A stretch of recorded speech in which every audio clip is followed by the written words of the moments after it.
apologize for the issues with the sound. I'm seeing that I'm getting a stereo sound when I'm recording, and when I listen back to the videos, I'm getting a stereo sound. So I don't know how to remedy it. I apologize in advance for the problems that are happening. Hopefully, we can all figure out a solution together, or figure out what actually is going on. So interesting, feedback yesterday about when I was talking about view count, YouTube messing with the view counts. I'm not paranoid. Lots of, some people are like paranoia, or what, YouTube does this. No, that lots of channels report these problems. Lots of channels, lots of very large channels with, thousands of subscribers, hundreds of thousands of subscribers report these exact same problems. Unsubscribing, messing with view counts, all kinds of stuff. And my own viewers report the same thing. So when I was talking about people getting unsubscribed a few months ago, people started paying attention, and I saw the same 10 or 12 people resubscribing multiple times. So it's happening. I'm not delusional. I'm not making things up. And here's another really very funny thing. I was talking about the video the other day that stuck, got to 970 views and got bumped back down to 850 like 3 times. Both my last 2 videos are stuck at 970 views, which is ridiculous because most of my videos get 1,300, 1,500, 1,800, 2,000 views. Every single video, if you go back through my videos, you'll see. Why do I pay attention to this? Because it's a small channel, and I'm trying to grow, and I'm trying to reach as many people as possible. And YouTube is getting in the way of that happening. And it's frustrating, because I put in work on this channel to make it a worthwhile experience to people. And they're, it's also the content is not, not for everybody. I talk about things that make people uncomfortable. I talk about, mass extinction. I talk about the possibility of 2 or 3 or 5 C temperature rise in the next 10 years. I talk about things that, for the mainstream viewer or person might be a little much to take. And I understand that. If I wanted to really be popular or gain more viewers very quickly, I would just become a progressive political channel and mainly do that and talk about climate change, kind of like they all do. No knock on the progressive political channels. I enjoy them. I get a lot of my content, and I spend a lot of time watching some good progressive channels, Status Quo, Graham Elwood, Jimmy Dore. Those are the ones I can think of right off the top of my head. And so there's a lot of good progressive channels out there. I just, I'm sorry, climate change is the most important headline, the most important news story. That's just my feeling. So I'm not gonna, I like talking about politics. I'm just not gonna wade into politics specifically, and also talk about climate change. But I do enjoy talking about politics. And also some debate about whether, Bernie can win against Trump, and whether he will be allowed to win. Here's an interesting take from Graham Elwood.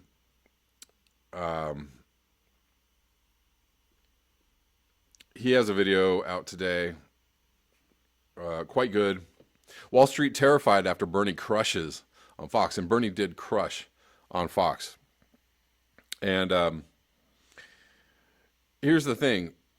So if you can see this, I'm going to play a little bit of it, but probably not too much. But Fox News did a poll of their viewers who would win if they had to vote for Bernie Sanders against Donald Trump. Bernie Sanders won 47 to 40%. And that was a month before this special aired on Fox News. I'm sure right now they don't want to do a poll. That's the last thing they want to do is do a poll a Bernie Sanders against Donald Trump poll right now, it'd probably be astronomical. He'd probably win by 15%. He crushed. He absolutely crushed. And let's play a little bit of this. Look at that. Look, right there, 47%. A month before that town hall meeting where everybody was cheering. That's why they didn't want him to go on Fox News. Because they knew these policies, progressive populist policies. And this is the thing, and I'm beginning to lean this direction. It's what Lee Camp says. We just have to overwhelm them so they can't cheat us again. All right? Bernie is not the perfect candidate. I'm scared about what the military-industrial complex will do if he becomes president, and they'll just force him into more wars and more wars and more wars. I don't know. That worries me. If his VP candidate is Tulsi, I like that idea. I still have questions about her ties to Hindutva, Hindu nationalism, but the fact that she's been so outspoken about Julian Assange and how wrong it is that he's been arrested. She says he still needs to stand a fair trial. Anyways, I didn't want to play too much of that, but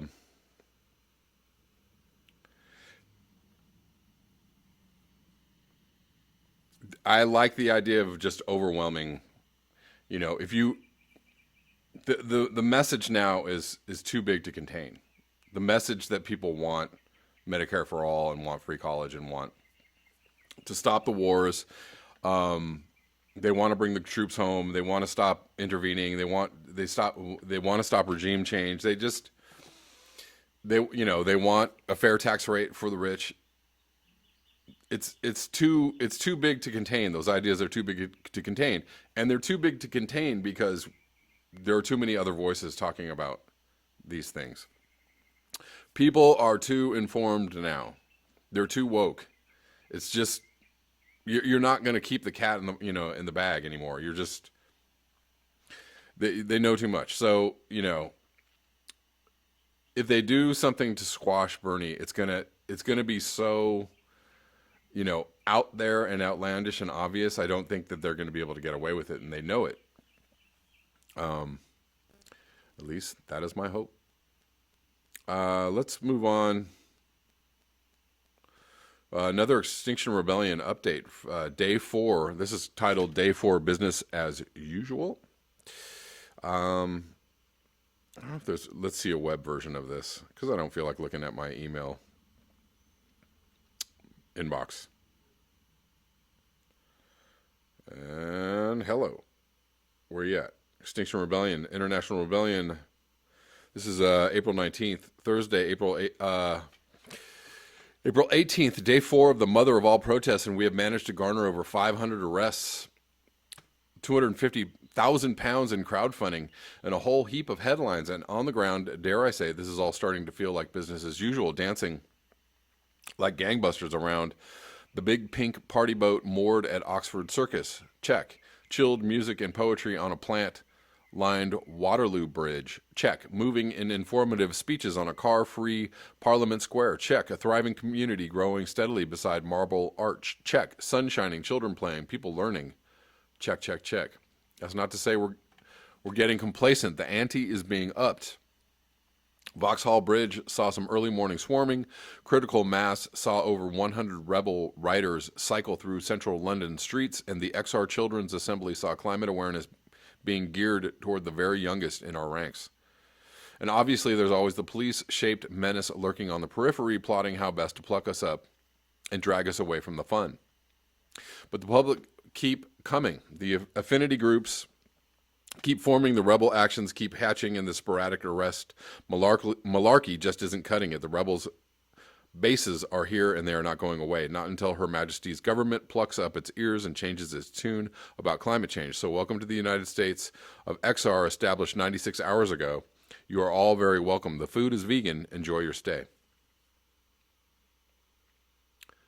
Moving on to an update from Los Angeles.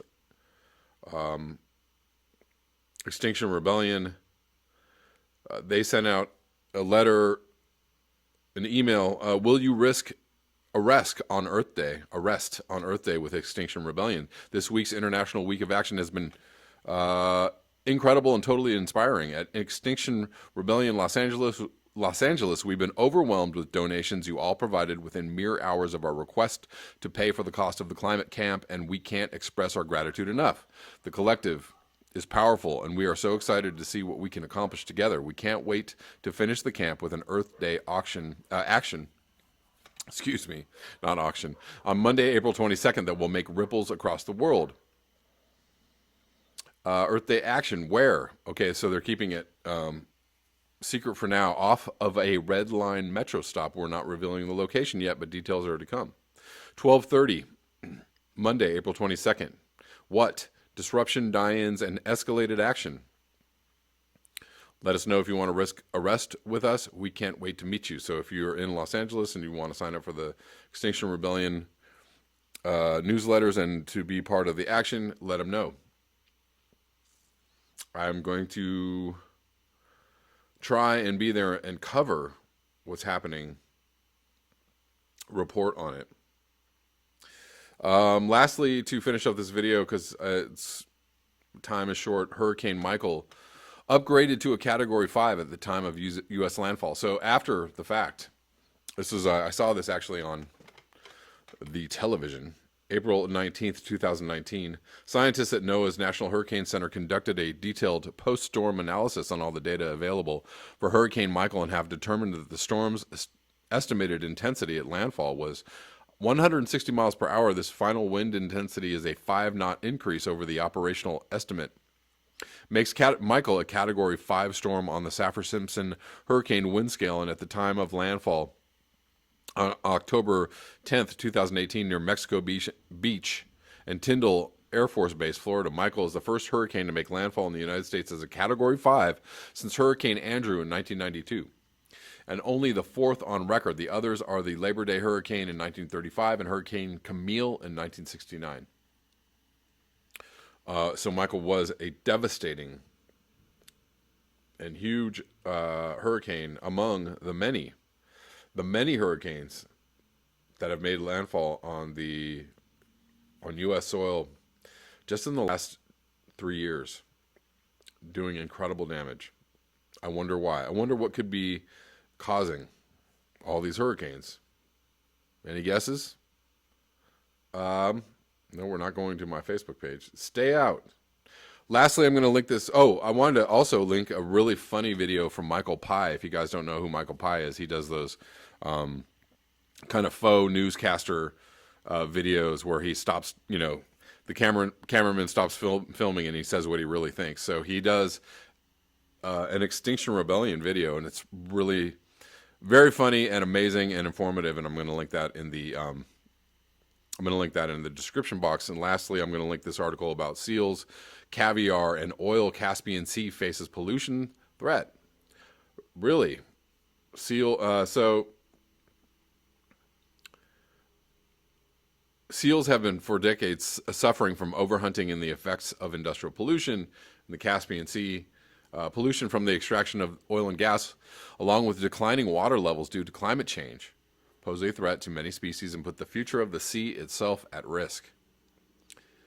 Some fish seem to prefer polluted water, so they tend to congregate here. This is from a fisherman along the seashore watched small drops of oil appearing on the surface of the sea and spreading in vari-colored strains. The Caspian Sea used to be home of one of the world's largest population of sturgeons, but it has declined by more than 90% over the last 3 generations. 90%. We see the same numbers over and over again. 80%, 90%, 75% of animal populations all over the world, insect populations all over the world, fish populations all over the world. The evidence is overwhelming and real.